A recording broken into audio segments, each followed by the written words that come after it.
Oke, halo kawan-kawan semua, kembali bersama Sulul, tukang sensus. Kita kembali membahas pertanyaan-pertanyaan yang masuk pada kolom komentar di video Mas Sulul sebelumnya. Pertanyaan berikutnya, Kak mau tanya, saya mahasiswa dan masih kuliah juga, tapi jadwal Kak padat.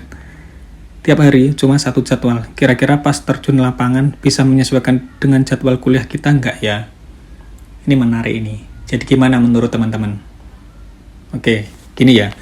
Pendataan di lapangan nanti itu akan dilaksanakan pada tanggal 15 Oktober hingga 14 November. Jadi dalam rentang waktu itu, teman-teman petugas harus menyelesaikan target yang diberikan oleh kantor PPS. Jadi nggak apa-apa sih sebenarnya, misal teman-teman ada kuliah, misal pagi kuliah, nanti setelah kuliah langsung lanjut mendata. Yang penting selama rentang waktu tersebut harus selesai target yang diberikan. Nah, yang lebih penting lagi, teman-teman nggak boleh melewatkan yang namanya pelatihan petugas.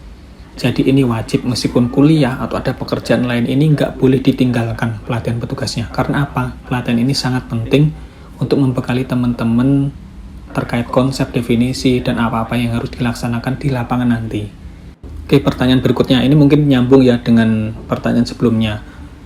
Untuk pelatihannya seputar apa saja ya Kak? Oke, tadi sudah sedikit Mas Sulul singgung.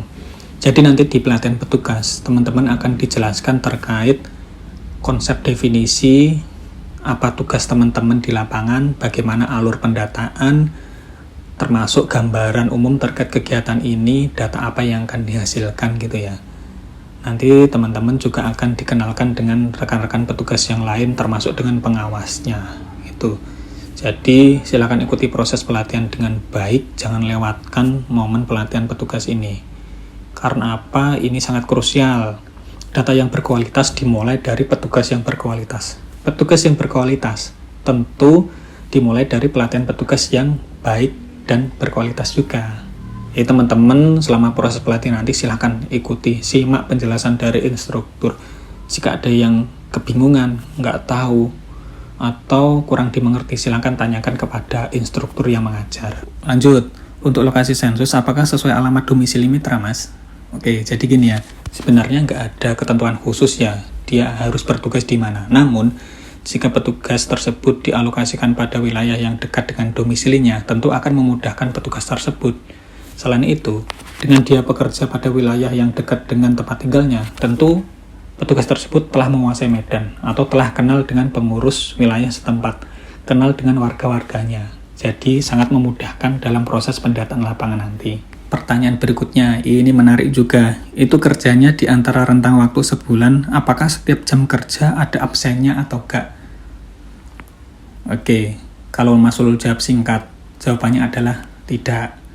Namun ini perlu diperhatikan, meskipun nggak ada absennya, teman-teman nanti akan tetap dimonitor oleh PML, Koseka, hingga kantor BPS masing-masing. Jadi mungkin tiap hari teman-teman akan dimintai progres pendataannya, akan dimintai laporan sejauh mana telah mendata, atau sudah memperoleh berapa banyak data gitu ya. Jadi meskipun nggak ada absen, teman-teman nggak boleh tuh yang namanya hilang-hilangan atau tanpa kabar. Ya mungkin boleh ya izin, misalnya ada kepentingan mendesak sehari 2 hari nggak apa-apa. Tapi jangan tanpa kabar sama sekali. Oke, ini pertanyaan menarik juga. Ini kerjanya individu atau kelompok ya Kak?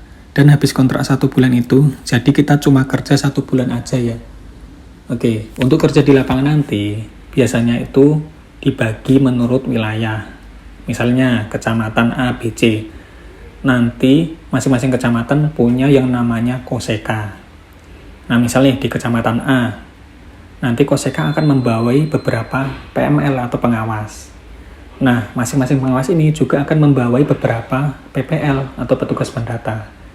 Itu yang disebut secara tim ya. Memang tim per PML, tim per Koseka. Namun, untuk kerja di lapangan, teman-teman nggak akan bekerja secara tim. Namun, satu petugas atau satu PPL akan mengerjakan ya tadi ya sesuai target kurang lebih 250 KK. Jadi nanti kerjanya sendirian, namun teman-teman akan dibawai oleh PML yang membawai beberapa PPL gitu. Jadi timnya itu hanya tim per PML per Koseka gitu, bukan tim untuk mengerjakan di lapangan gitu.